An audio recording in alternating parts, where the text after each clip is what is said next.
Okay, Apec, also known as the Asia Pacific Economic Corporation, is an economic thing whose priority is to promote economic growth within the Asia Pacific region. It does this by how? Removing trade barriers. Now, how do you remove trade barriers?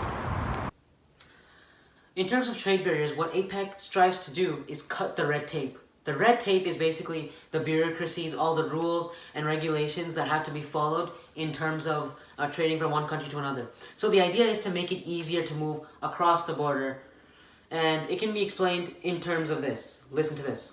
They remove impediments to trade at the border in order to improve supply chains across the border, which improves business climate behind the border.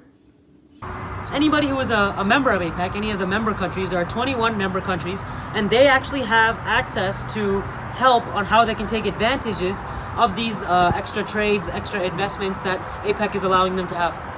Okay. APEC was established in 1989 in order to advance the economic dynamism in the Asia-Pacific region. Economic dynamism basically refers to increasing the rate of output. It was established by former Australian Prime Minister Bob Hawke, or more appropriately known as Bob Hawke. In the first meeting in Australia, there were about 12 founding members, and that included Canada and the US. In terms of their development, basically we can go on and on and on. But basically it started off in 1992, where Bill Clinton decided, all right, why don't we meet every single year? From there on, there's been development, there's been planning, and we're going to go through that right now. In 1993, all the leaders actually met for the first time in order to outline their goals, which will be stated in the stated objectives later on. In 1994, they decided, okay, they need to make free and open trade in all underdeveloped countries by 2010 and developed countries by 2020. That was their goal. In 1995, in order to do that, they established the Osaka Action Plan in order to achieve that aforementioned goal. This did not work out for the simple reason that, in terms of APEC, they actually do things in slow motion. For every decision that they make, they have to reach some sort of consensus. So the idea of free and open trade by 2010 just didn't work. In 2007, they decided to take further actions in terms of climate change. They joined the whole international climate change thing.